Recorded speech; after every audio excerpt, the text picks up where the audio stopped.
जगह पर लोगों की घोषणाएं हो रही हैं, इससे अच्छा काम नहीं हो सकता है। साहब ने यही कहा है, दूसरों को शिव का शिष्य बनाइए, खुद शिव शिष्य बनिए और दूसरों को शिव का शिष्य बनने के लिए प्रेरित करिए। तो जहाँ स्वयं घोषणा हो रही है वहाँ किसी भी प्रयास की आवश्यकता नहीं है।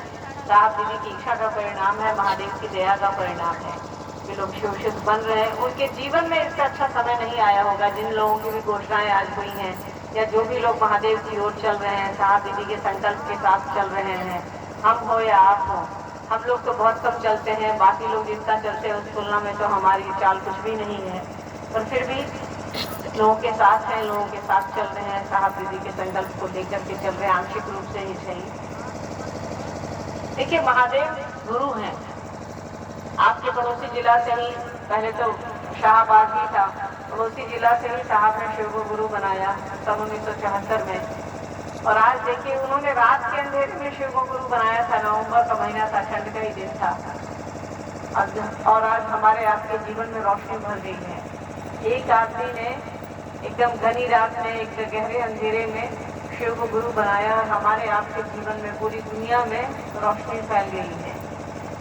उन्होंने कहा कि शिव को अपना समझिए। साहब ने जब महादेव को गुरु बनाया तो उनके पास न प्रेम था, न श्रद्धा थी, न भरोसा था, कुछ भी नहीं था। वो अविश्वास में, निराशा में, हताशा में महादेव को गुरु बनाए थे, श्लोक के आधार पर, गणित के आधार पर। और महादेव से ऐसी लगन उनको लग गई, उन्होंने शिव को कहा, अपने गुरु को कहा कि मुझे मालूम है आप नहीं सिखाइएगा। साहब चमत्कार सीखने के लिए महादेव को अपना गुरु बनाए थे। चमत्कार सीखने की कोशिश कर रहे थे पिछले 13 सालों से लोग। इसी कोशिश में लगे थे कि किस तरह से पता लगाया जाए कि एक झाड़ू का तिनका कैसे सांप बन गया। बस इसी खोजबीन में वो लगे थे और इसी को खोजते खोजते वो एक रात ऐसी जगह पहुंचे जहां उन्होंने शिव को ही गुरु बना लिया। उन्होंने कहा कि मुझे मालूम है आप नहीं सिखाएंगे, फिर भी कहीं नहीं जाऊंगा। तो साहब की तरह बनने की कोशिश करनी है कि महादेव दे या न दे, ऐसे तो वही देता है और तो कोई नहीं देता है भाई, पर फिर भी कहीं नहीं जाएंगे, उनको छोड़ करके कहीं नहीं जाएंगे। साहब दीदी माँ को छोड़ करके कहीं नहीं जाएंगे। जिस दिन आपने अपने मन में ये बात ठान ली है, आप याद रखिएगा इस बात को कि आपका ये जीवन जो चल रहा है, जगत जो चल रहा है और जो अध्यात्म है, जो नहीं दिखता है हमको और आपको, वो भी बहुत सुंदर हो जाएगा, सुभाषित हो जाएगा, खिल जाएगा, फूल की तरह खिल जाएगा। देखिए, हम लोग यहाँ बैठे हैं तो कुछ जिज्ञासाएं, जैसा कि दिलीप भाई ने कहा कि बहुत सारी जिज्ञासाएं आई हैं, तो जिज्ञासाओं को ही देख लेते हैं। साहब की किताब है आओ चले शिव की ओर, तो उसको पढ़ने की कोशिश करिए, उसको पढ़िएगा, साहब को स्वतः आपको समझाते रहेंगे, फिर जिज्ञासाओं में कम हो जाएगा आना।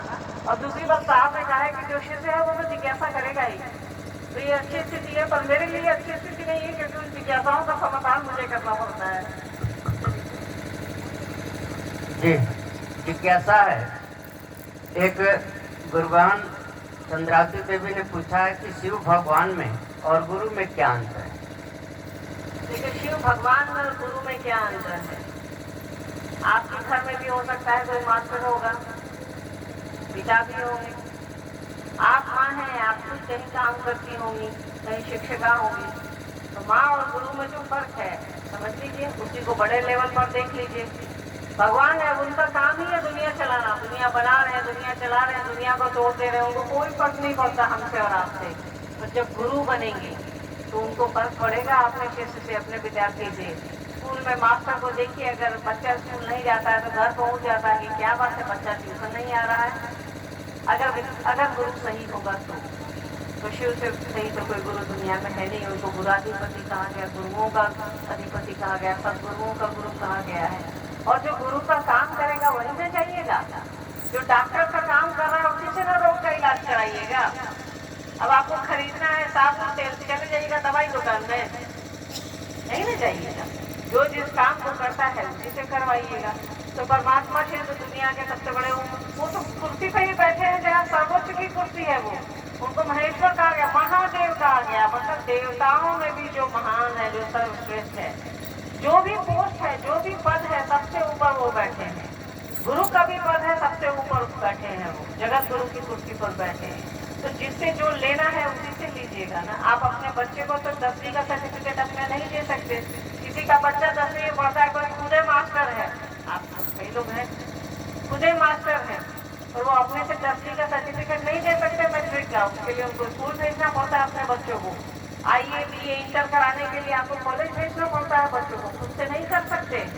कलेक्टर भी अपने बच्चों को पढ़ने के लिए स्कूल भेजता है, जबकि वो मालिक है, जिले का मालिक है, वो खुद भी कर सकता है।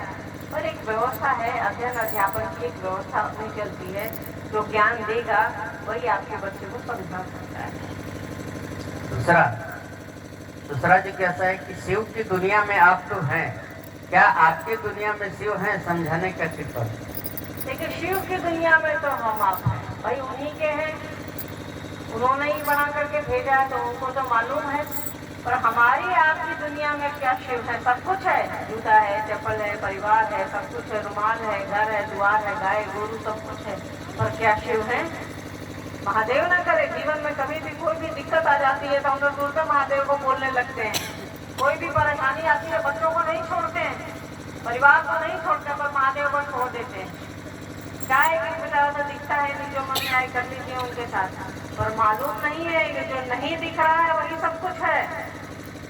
जिसको हम आप नहीं देखते हैं वही सब कुछ है।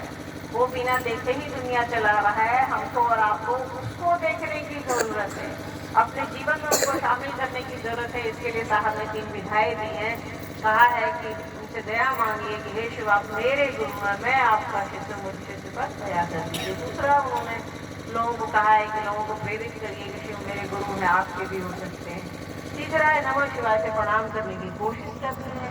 ये 3 चीज करते रहेंगे तो हमको और आपको याद रहेगा कि शिव गुरु है, उस रास्ते पर हम आप चलेंगे और गुरु हमारे आपके जीवन में साहब देवी के आशीर्वाद से रहेंगे, महादेव की दया से रहेंगे। बस कोशिश करनी है, हर काम के लिए हम आप कोशिश करते हैं। यहाँ भी हमको और आपको लगेगा कि कोशिश करनी है, पर ये कोशिश इतनी हल्की है, समझिए गुरु की मिठाई के जैसी है। उसके लिए कोई मेहनत नहीं करती, मुंह में ऐसे ही गल जाता है। आप हवा मिठाई खाते हैं ना, हमारे बच्चे भी खाते हैं, हम लोग भी खा करके पड़े हुए हैं, मुंह में रखते ही है, उगल जाता है, उसके लिए कोशिश नहीं करते हैं हम आप। तो वैसे ही है कि आप महादेव को अपने जीवन में रखने के लिए आपको कोशिश करनी की आवश्यकता नहीं, बस लगेगा कि अरे बाप रे ये 3 काम है, ये कोई भी बड़ा काम नहीं। और इसके लिए साहब और दीदी स्वयं हैं, उनसे आशीर्वाद की याचना करिए। अपने जीवन में साहब और दीदी को रखिए ना, महादेव खुद ब खुद आ जाएंगे आपके जीवन में। उनको रखिएगा अपने जीवन में तो महादेव साथ आ जाएंगे, क्योंकि उनका काम है हमको और आपको शिव की ओर लेकर के चलना। वो शिव की ओर ही लेकर के जाते हैं और कहीं नहीं लेके जाते हैं, तो उसको अपने जीवन में रखिए। जिज्ञासा है कि शिव भाव के शिखर के तलहटी में ही समस्त संकीर्णताएं तिरोहित हो जाती है, कैसे? छोटा सा उदाहरण, अभी ये भजन जो गा रहे थे भाई साहब वही है। जैसे आप शिव की और आपको और हमारा मन चलता है, सोचिए शिव से बने नहीं है, बस मन चल ही रहा है, सोचा ही रहा भी कि महादेव का चेला बन जाते हैं। और तभी हमारे आपके मन में जो छोटी छोटी बातें हैं, जो छोटी छोटी कुरीतियां हैं, जो छोटे बड़े का बोल है, कोई अमीर है, कोई गरीब है, कोई फलानी जाति का है, कोई फलानी जाति का है, कोई फलाने धर्म का है, उसके पास इतने पैसे हैं, उसके पास ये है, उसके पास वो है, ये सारी चीजें धीरे धीरे समाप्त होने लगती है, जो भेदभाव वो खत्म होने लगता है। देखिए ना, अभी बड़े प्यार से हम आप इतने लोग बैठे हैं कि नहीं बैठे हैं, कोई किसी की जाति नहीं जानता, कोई किसी का धर्म नहीं जानता, किसके पास कितने बैंक बैलेंस है, कितने पैसे हैं कोई नहीं जानता, फिर भी बड़े प्रेम से बैठे हैं, एक दूसरे का साथ दे रहे हैं, एक दूसरे को बैठा रहे हैं। इससे अच्छी व्यवस्था क्या हो सकती है? जब शिव गुरु होंगे तो जो भी कुरीतियां हैं, जो भी छोटी चीजें, जो भी छोटी बुद्धि है हमारी आपकी, वो खत्म होने लगेगी। जिसके गुरु शिव होंगे, जगत गुरु जिसके गुरु होंगे, उसकी बुद्धि एक छोटी रह ही नहीं सकती है, वो हमेशा विशाल बुद्धि का होगा, वो बड़ी बुद्धि का होगा, अच्छी सोच का होगा। तो जब हम अक्षर को गुरु बनाते हैं तो समस्त संकीर्णताएं अपने आप तिरोहित हो जाती है। तिरोहित होना मतलब खत्म हो जाना। अगला है जिज्ञासा कि मानव जीवन में गुरु की दया का महत्व। गुरु की दया के बिना तो कुछ भी संभव नहीं है, कुछ भी नहीं संभव है। हम आप कुछ भी नहीं कर सकते उनकी दया के बिना। आपको एक मोबाइल दे दिया जाए, बताया ही नहीं जाए कि इसको चलाओगे कैसे, ऑन ऑफ कैसे करोगे, तो कैसे काम करिएगा? ज्ञान की आवश्यकता हर चीज को है सृष्टि में। हम आप तो इंसान हैं, ईश्वर की सबसे अच्छी सृष्टि है। महादेव ने बड़ी फुर्सत से हमको और आपको बनाया है और बुद्धि दी है, तो बुद्धि को चलाने के लिए तो ज्ञान चाहिए ना। बुद्धि को चलाने, जैसे जानवर को चलाने के लिए ट्रेनिंग की जरूरत रहती है। कल ही हम लोग बारात में बात कर रहे थे। और इंसान को चलाने के लिए ज्ञान की जरूरत है, क्योंकि हमारे आपके पास बुद्धि है। बुद्धि को अगर दिशा नहीं दीजिएगा तो वो छितरा जाएगी। तो जब तक ज्ञान चाहिए तो गुरु चाहिए, गुरु के बिना ज्ञान नहीं मिलेगा। किसी भी चीज का ज्ञान, आप ABCD का भी ज्ञान आप लौकिक ज्ञान में लीजिए तो गुरु के बिना मिलेगा ही नहीं। इसीलिए माँ को पहला गुरु कहा गया है, क्योंकि वो बच्चों को ज्ञान देती है, शिक्षा देती है, जीवन की शिक्षा देती है। यही चाहिए जी। अगला एक जिज्ञासा है, बक्सर से भाई श्री भगवान जी ने किया है जिज्ञासा कि शिव चर्चा की आंधी में शिव को नहीं भुलाना है, यदि शिव शिष्यता को कैसे बचाया? देखिए, साहब की पंक्ति है। कोविड में साहब जब फेसबुक पर लाइव हुए थे तो उन्होंने कहा था कि शिव चर्चा की आंधी में अपनी शिव शिष्यता को ना उड़ाइए। पर जाने अनजाने हम आप कर तो वही रहे। साहब बहुत दुखी रहे कि भाई मैं चला आप लोगों को शिव चर्चा, उन्होंने शिव की बात कही, शिव गुरु की बात कही, तो हम लोगों से शिव गुरु छूट गए हैं, सिर्फ चर्चा पकड़ा गई है। हम लोग चर्चे के चेला हैं। अगर चर्चा से ही हम आप शिष्य हो जाएं, तब तो सबसे पहले ये माइक हो जाएगा, हमारा आपका मोबाइल हो जाएगा, जिसमें दिन भर साहब की चर्चा चलती रहती है। अरे भैया, शिष्य मन होगा, कोई मशीन नहीं होगी। तो साहब ने कहा कि अपनी शिव शिष्यता बचाइए। शिव गुरु चर्चा, शिव गुरु को पकड़िए। चर्चा एक माध्यम है शिव को पकड़ने का, गुरु को पकड़ने का। हम आपसे चर्चा पकड़ लिए हैं, मंच पे बैठते हैं, बड़ी बड़ी बात करते हैं, उतरते ही आचरण देखिए हमारा आज का। आपसे आप नहीं समझ लीजिएगा, मतलब एक समझाने के लिए मैं कह रही। तो जब तक हमारा आपका आचरण ऐसा नहीं होगा, तब तक हम आप शिव शिष्य नहीं कहलाएंगे। इसीलिए साहब ने कहा कि शिव चर्चा की आंधी में अपनी शिव शिष्यता ना घुमाइए। ये उड़ जाएगी तो कुछ भी नहीं बचेगा। शिष्य हम आप होंगे, हमारी बोली शिष्य नहीं होती। बोलने में तो कुछ भी बोल सकते हैं हम आप, पर हमारा आपका आचरण शिव शिष्य होगा, हमारा आपका मन शिष्य होगा। तो शिव चर्चा की आंधी में मत दौड़िए। साहब ने कहा है कि अपनी शिव शिष्यता बचाइए। सोचिए, वो कह रहे हैं आप अपनी शिव शिष्यता बचाइए, तो कहीं शिव शिष्य हम आप हैं तब ना वो बोले हैं। तो अपनी शिव शिष्यता को बचाएंगे ना। इतनी अच्छी चीज, छोटा सा जागतिक चीजों को देखिए ना, सोना चांदी गायचान में, नाक में, नथिया में पायल गुम हो जाता था, हम परेशान हो जाते हैं। गुरुभाई लोग का किसी का पर्स गुम हो गया है, मोबाइल गुम हो गया है, छोटा सा रुमाल आपका छूट जाएगा, चप्पल टूट जाएगी तो आप परेशान हो जाएंगे। सोचिए कितनी बड़ी चीज हमारे आपके पास है। शिव की शिष्यता है, तभी ना साहब ने कहा कि इसको मत उड़ाइए। नहीं रखी तो वो नहीं कहते है, तो उन्होंने कहा कि इसको संजोग करके रखो। ये सोना चांदी से भी कीमती चीज है। सोना चांदी खत्म हो जाता है और ये खत्म नहीं होगी। सोना चांदी को तो हम आप बेच सकते हैं, जो है आपके पास वो चला जाएगा दूसरे के पास, पर भगवान शिव की शिष्यता आपकी है, आपकी रहेगी, कहीं नहीं जाएगी। तो इसको संजोग कर रखिए। एक जिज्ञासा है कि दया और ज्ञान में क्या अंतर? दया और ज्ञान में कोई अंतर नहीं है। शर्त यही है कि ये ज्ञान आपको कहाँ से मिला है। क से कबूतर, ख से खरगोश है तो कोई बात नहीं, पर ज्ञान गुरु देते हैं, दया के माध्यम से देते हैं। तो आप उस ज्ञान को, अगर आपकी जिज्ञासा अगर लौकिक ज्ञान की है तो आपको कोई भी दे सकता है, पर अगर आप आध्यात्मिक ज्ञान की बात कर रहे हैं तो ये गुरु दे सकता है। देखिए, अध्यात्म दो चीजों पर चलता है। मतलब हम लोगों ने जो साहब से सीखा है बचपन से, अध्यात्म की दो बैसाखी है। एक आपकी अनुभूति है, एक आपका ज्ञान है। तो दोनों एक दूसरे के साथ चलेंगे। अनुभूति आपको गुरु देंगे, ज्ञान भी आपको गुरु देंगे, दोनों मिल करके अध्यात्म चल पड़ता है। दो पैर में उसके, अनुभूति और अध्ययन, जो हम लोगों ने सीखा है। अध्यात्म दो चीजों पर चलता है, एक आपकी अनुभूति हो जाए और एक आप अध्ययन कर लीजिए। अध्ययन करिएगा, खुद समझ लीजिएगा। इसके लिए साहब ने आपको किताब दे रखी है। अनुभूति के लिए साहब दिमाग है जो आपको अनुभूत करा देंगे। ये आपको मिठाई खिला देंगे तो बताएंगे, पर आप बता सकते हैं कि मीठा है कि नहीं है। मिर्च आप खा करके बता सकते हैं तीखा है या नहीं। अनुभूति उसी को कहते हैं। स्वानुभूति मतलब अपनी अनुभूति।